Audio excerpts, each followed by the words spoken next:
niin, täälläpä taas ollaan toivottavasti viimeistä kertaa. Pitemmittä puhetta siirrymme taas uutisiin. Tekasimme tämmöisen uutisen, kun niin helvetisti kyllästyttää. Nämä viimeiset 3 viikkoa on ollut yhtä tuskaa tehdä teille näitä uutisia. Perustelemme, miksi meitä kyllästyttää. Suunnittelu. Tiedättekö, miten vaikea on löytää minkäänlaisia hyviä uutisia, niin pitää ihan itse keksiä ne. Ei ole mitään semmoista vaihtelua, joka päivä muistuttaa edellistä, vaikka olisikin uunituoreita ideoita. Editointi, se on ihan kamalaa. Ja konekin on hitaampia, entä alaraaja, halvaantunut vanhus. Sitten hyvien klippien etsiminen. Siis me joutaa aina ottamaan 100 videota näistä meidän jutuista, niin meinaa rusinat rasahtaa, kun etsii niitä hyviä. Syitä on tietenkin niinkö enemmänkin, mutta nämä on niinkö melkein ylite muiden.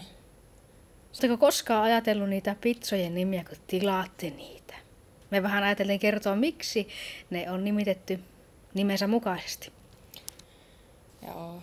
Sitten on semmonen pizza kuin Amore, kinkkua ja kaprista. Ja kaprishan on siis tämmönen rakkauden elintarvike. Mikä vittu se on? En tiedä. Kapris. Joo. Okei, no Se niin on varmaan joku siinä on semmonen, sitä. semmonen, mikä se nyt on? Kasvis. Hyi, helvetin pizza on pähkinä. Ei se ole pähkinä, mutta siis se on semmonen rakkauden elintarvike. Niin Aha, no niin. siitä tulee niinkö se Amore. Sitten Al Capone, salamia, tonnikala, pekonia ja kananmunaa, joo. Tuo on semmonen pizza, joka pistää kuule ihmisen hengiltä, niin se on laitettu Al Caponeksi. Joo.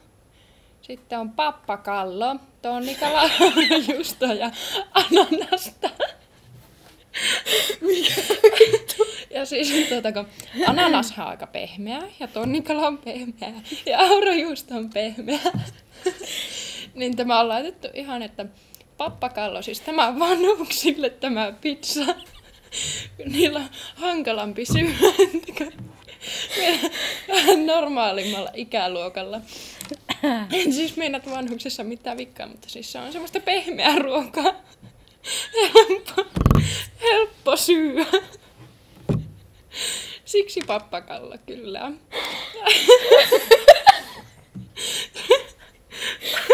Sitten on Lapponia pizza. Anteeksi. Salamia, tonnikala ja katkaramua.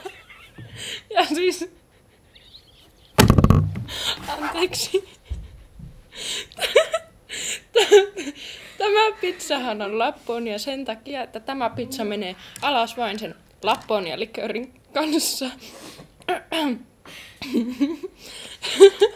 Sitten on Rio Carnival, kinkkua, katkarapua, aurajuusto. Sitten on kasvisfeta, tomaattia, olivia, punasipulia, fetajuustoa. No ei siitäkään se enempää, ihan hirveä. Sitten siirrymme erikoispizzoihin. Galata. Kebablihaa, sipulia, vihreää, pepperonia, tomaattia ja aurajuustoa. Vittu, en mä näistä osaa mitään kertoa. Joo, ei saa katsoa niin justi. Bospori. Kebablihaa, sipulia, ananasta, paprikaa, aurajuustoa. Se on varmaan tuo sipuli, mikä sen saa. Miten se sipuli siellä? Bospori. Sipulissa on kerroksia. Sitten on Timaren ihan oma Timare pizza. Kebablihaa, sipulia, paprikaa, tomaattia ja karrimajoneesia. Että niinkö. Kyllä, että semmonen mauste se on, että saa lähteä kuule vessaan, kun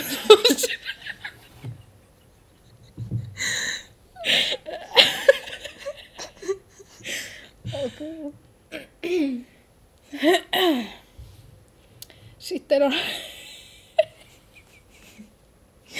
toinen yhtä hyvä karrikana löytyy täältä. Siinä on hunajamarinoitua kanaa, persikkaa, no mitä helvettiä, jalopeenoja ja karrimajoneesia. Se on varmasti yhtä hyvä kuin tuo edellinen. Onko nämä vielä niitä samoja? Siinä on vielä nämä. Sitten on Havanna pizza, hunajamarinoitua kanaa, paprikaa, sipulia ja ananasta. Eksoottinen pizza. Mm.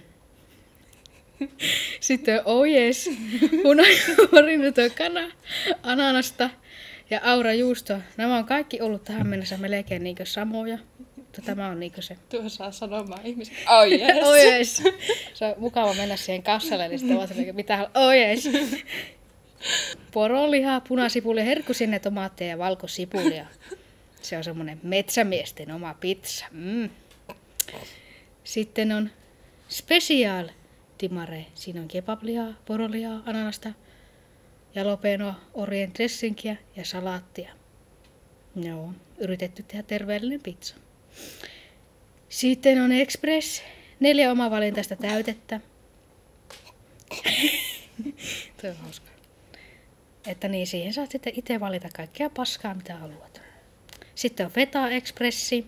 4 omavalintaista täyttä, joista 1 feta-juusto. Että ihan sama mitä siihen laitat, siellä on aina kuitenkin se feta-juusto. 4 omavalintaista täytettä, joista 1 kanan, poron tai ihmisen liha. Kelle nämä kebabit on? Sulleko? Ei niitä tarvi. Niistä on kebabipizza. Rulla kebabit. Nyt on nälkä. Pitikö tästä vielä jotakin lukea? Ei tarvi. No se oli siinä, tiedättekö? Se oli Siitä vaan kuule, semmonen Timara on hyvä pizzeria sinne, vaan kuule. Miettikää. Tilailemaan. Joo. Mm. No niin. Semmosta. Hei. No, se oli hyvä, mutta haluatteko ottaa uudestaan? Ei. Joo, semmoista, että meillä on semmoinen ensimmäinen hyvä uutinen täällä ja meillä on Koskimäen Sami täällä studiossa ja hän on tosiaan valmistuva media-assistentti ja me nyt haastatellaan sitä. Ole hyvä Anni ja Sami. Vittu näitä kukkamuskia, saatana, pitäis vittu kieltää tämmöset kukkat. No niin, meillä on nyt täällä haastateltavana Sami. Miltä Sami nyt tuntuu, kun vapaus on kohta käsillä? No aika hyvältäkö, onhan tää 3-vuotinen opinahjo nyt tullut käytyä, niin hyvältä tuntuu. Mitä sä oot meinannut tehdä nyt valmistumisen jälkeen? Jaa, media-ala on vähän semmonen, että saa nähdä työllistyykö ollenkaan omalle alalle. Kaupan kassalle kuitenkin Niin, joutuu. siinä kuitenkin sitten käy. Ootko mihin ajatellut hakea töihin tai opiskelemaan? Ootko ajatellut jatko-opintoja? No onhan sitä vähän tullut mietittyä, mutta mä vähän ajattelin, että nyt kesän niinkö rauhoittaa, vaikka mä oon nyt laittanut on, että olen työtön työnhakija, mutta kuitenkin niinkö miettii kesän ajan, että mitä sitä oikein haluaa. Paljon antaisi pisteitä 1-10 media-alalle ja miksi sen verran? 10.